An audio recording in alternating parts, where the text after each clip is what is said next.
Thanks for tuning into Talking Point. I'm your host, Niraj Shah. The case for a chat today with our guest. You could frankly talk about multiple things simply because we've just had the cabinet formation yesterday. So we will obviously invoke that, but our guest today looks at that aspect of the markets and investing very closely too. So we will definitely talk about policy focus, and will that really aid consumption, or will the mantra still remain investments and capital formation, if you will? Will power companies drive the next leg of the PSU rally, if there is a continuation of the PSU rally, that is, or will, and power companies have done very well in the recent past, in the first round itself, can that continue?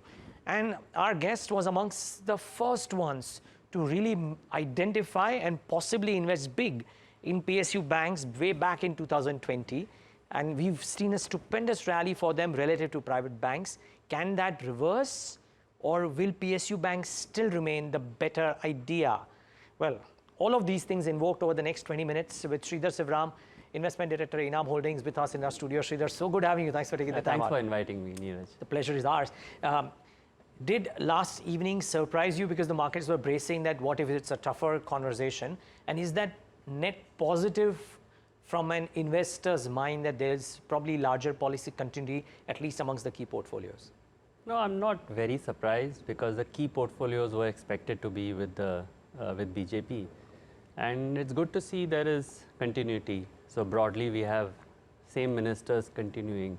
So to that extent, I think it's positive. I don't see there wasn't too much of a surprise there. So I think there was speculation on the finance ministry post, but good that is settled. Good that it's settled, yes indeed. So now, back to basics, maybe wait for the budget and some policy announcements, but keep an eye out on the globe as well, FOMC tomorrow, so on and so forth. What do you think now drives market sentiment? Because while we are obsessed with our election, the bigger election is happening in November in the US as well, and the Fed commentary and the Reserve Bank India. So many things out there in the cocktail, as always is. But to your mind, the next 6 months, what drives your attention? I think inflation, both domestically and globally. My own personal view is that inflation is becoming very sticky, especially towards the last leg of it. So for the US to bring it down below 2, for India to bring it down below 4. I don't see India's inflation below 4 in the next 12 to 18 months, not because of the core inflation, but because food is becoming very sticky. And that is resulting in the inflation number being higher. And we've had some policy related discussion with the ministry level, and we've highlighted that maybe this is not the right benchmark to look at, because 55% is food, which cannot be controlled by monetary policy.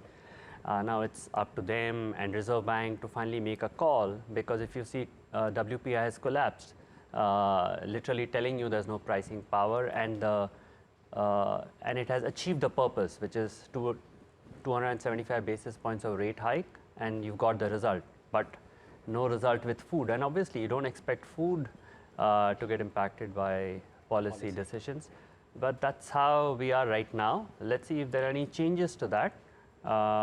If not, we'll struggle to bring inflation below 4. So that's how I see higher for longer. And even for the US, I think it'll be very sticky. It'll be very difficult for Fed to actually cut substantially. And that has its own challenges as far as equity markets are concerned. So I think it's a challenging next 6 to 12 months is how I will put it. Okay, so if indeed the hypothesis is that inflation doesn't come down and rates don't move, then do the markets just amble along at these, or would you believe there is a higher probability of a downward bias as opposed to even the markets maintaining their valuations and levels? Yeah, so I would say amble along possibly. I don't see a major correction. Okay, I could be wrong, but my broad framework is that we could see a time correction. Obviously, markets, as they move, there's always 4-5% correction. But I don't see like a 20% correction or something like that. But time correction will be good, because it gives the earnings to catch up. We've had very strong earnings growth till now. We think earnings growth moderates in FY25, and the markets will take some time to digest that. Given so many other challenges that we have, I think it will be great if the market takes a pause and it stays here for a while. But normally what you wish doesn't happen. So we'll always see rational exuberance both on the upside and on the downside. So let's see how things play out. My base case is that it ambles around for a while as earnings catches up. But, and is that a good outcome? Because I mean, frankly, there is a lot of specific sectors, as there always are, which can do well if the market doesn't have a very sharp downward draft or a downward trending market. So maybe that is a good outcome, that the markets, the Nifty or the benchmarks stay as they are, but individual sectors, because of policy, earnings, or a combination of both, can maybe show some traction. Yeah, so if you see year to date, Nifty is up 4-5%. We've had enough volatility in the interim, but the net result is that we're up, but nothing spectacular. So I think the same will continue, in my view, for some more time, because there are some sectors which are struggling. There are some sectors which are doing well, and market will try to digest all the information that we have. We've had a massive election results which has just come and gone, which had its own set of volatility, but if we remove that 1 week, it looked as if the market's exactly where it was. So I think we've learned to live with a little bit of volatility.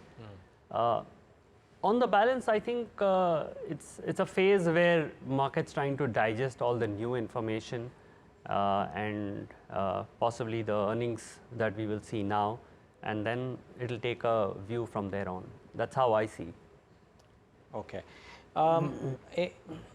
So the one thing that is, in a sense, caught the imagination of people about whether the government will do any kind of fiscal stimulus-led measures to boost rural/consumption, or will it, as it has for the last 5 years, continue to focus on Capex?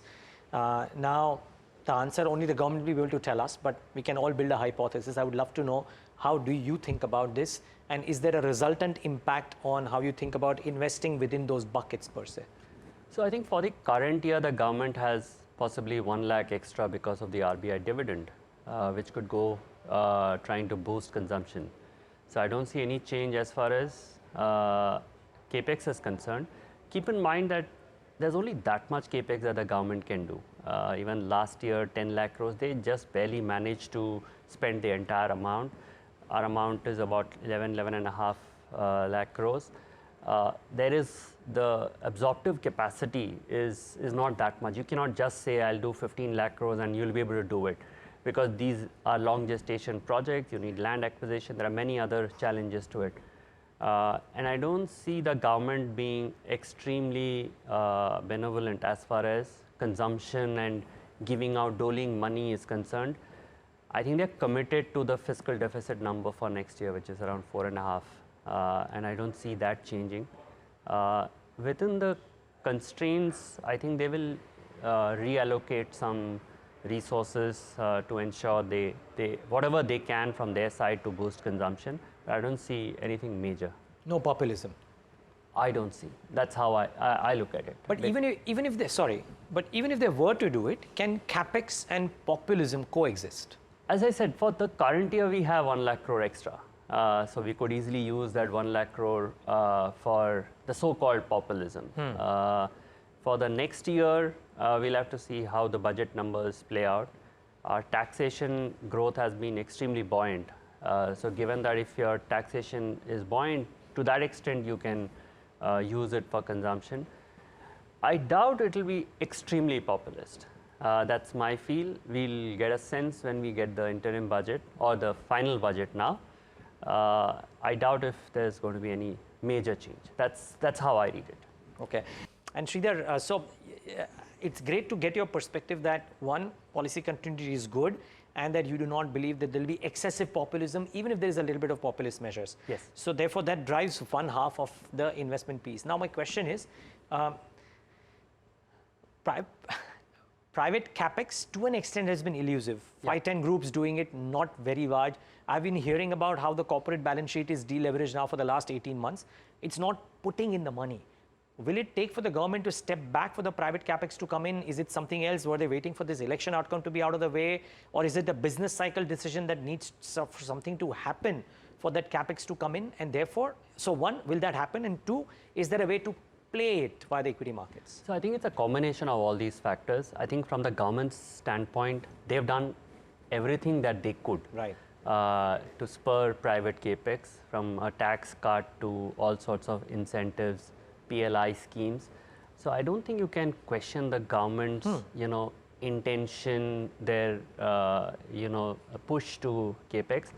I think it's left to the corporates, and normally that happens when your capacity utilization crosses about 80-85%, which we have right now. And the last time, if you see, the big private capex came on the power side, which is, if you go back to 2007, 8, 9, we had a massive power capex which boosted the capex for the private sector.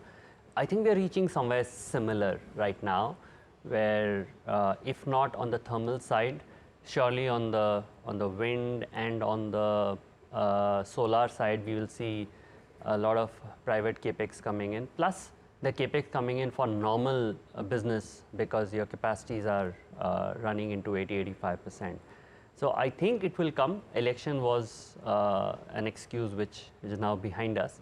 So hopefully in the next 1 year we should see some positive news flows and the actual implementation of the capex. We remain optimistic that the private capex would come in. But in specific areas with maybe power and a few others dominating, or could it be slightly widespread? It will be widespread. Unlike, say, last time, because thermal capacity requires a lot of capital. And last time that was a bulk of it. Even a media company was setting up, thermal capacity. So I guess that sort of craziness is not there right now. People are, a bit more mindful of capital discipline. Rightly so, because markets punish them a lot. So I think it will be a bit more spread out. You people would implement capex in the areas of their expertise rather than get into areas which are of fashion at that point of time. That's how I would put it.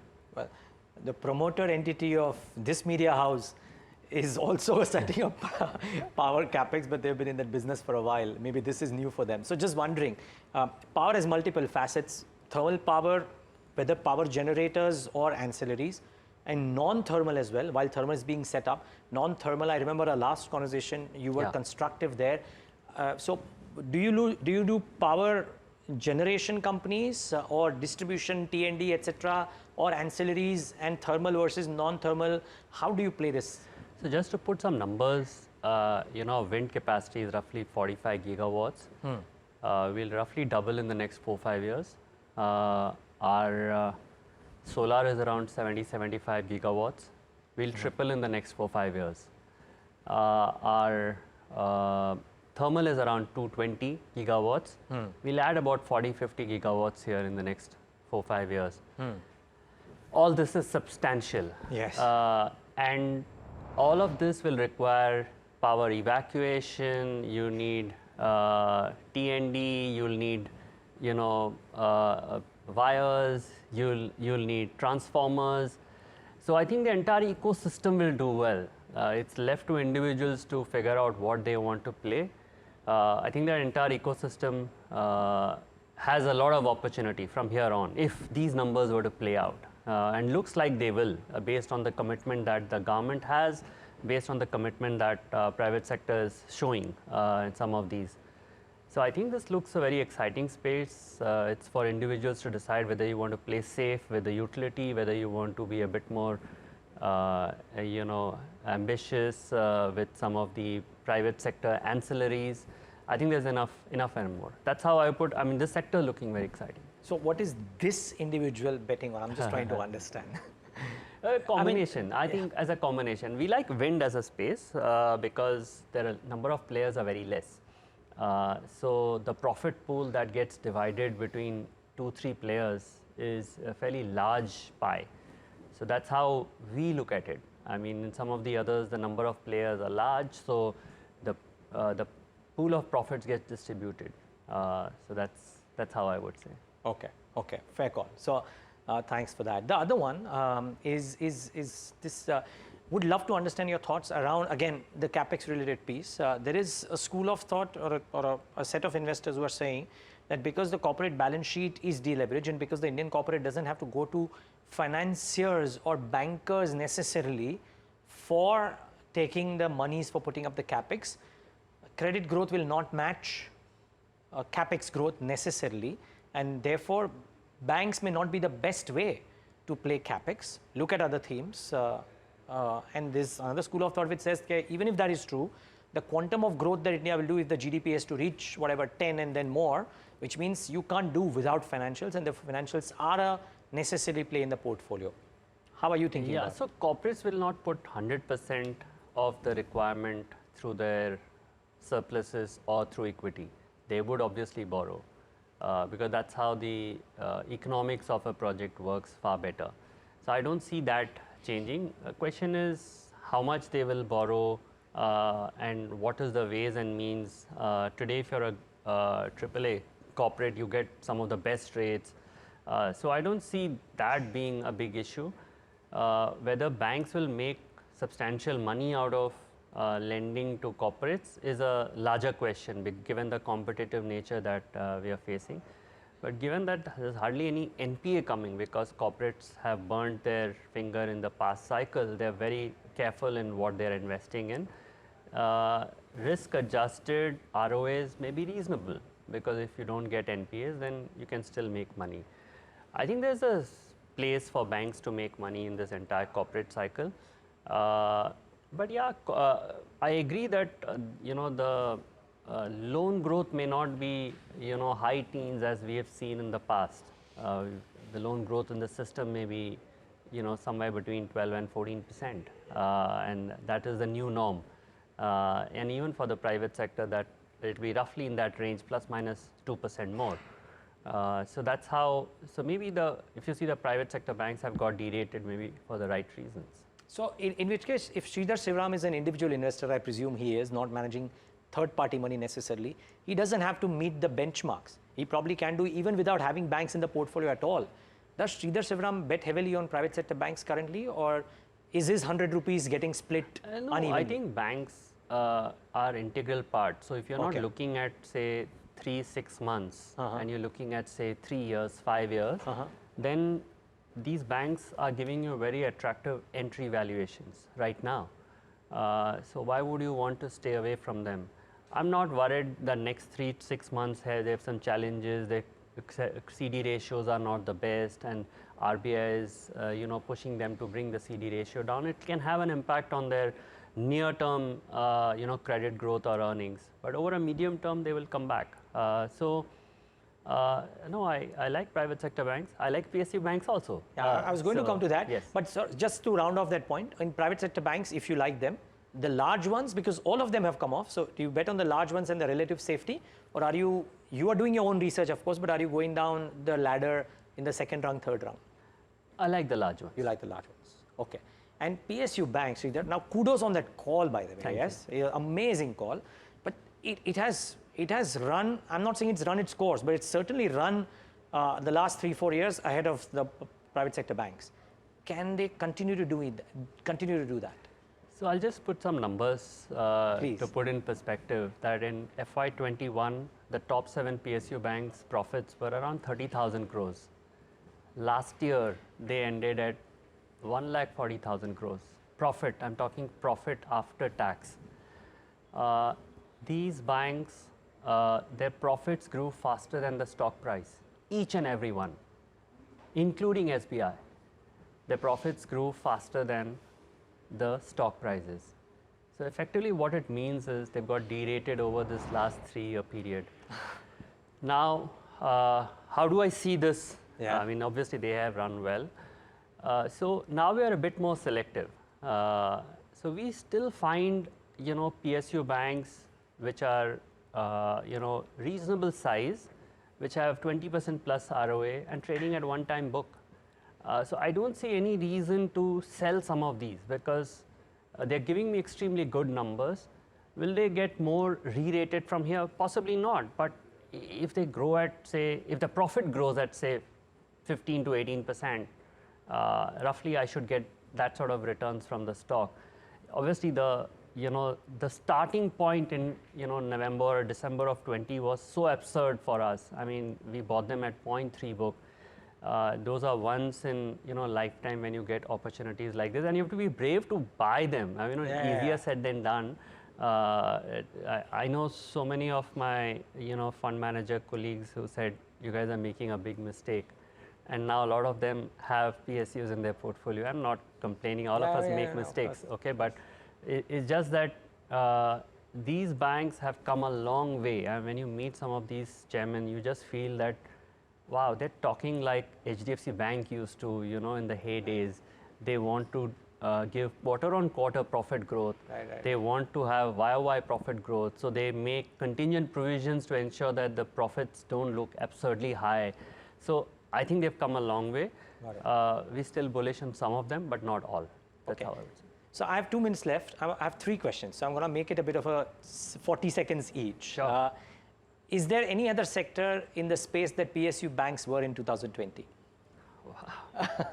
Very difficult to find such deep value. Very difficult. But relative terms, looking at the markets the way they are, I would say power sector. Power still. Yeah, because the opportunity for growth is so much that if you push it by a few years, you would still look interesting. Okay. Anything that you believe is a strict avoid and the market is getting it wrong? You were so right about life insurance.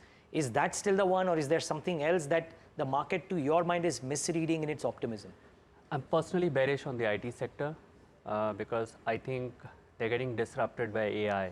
Especially, as I said in the past, that 30% of Indian IT sector is in the 1 to 3 year experience band, which does the basic coding work.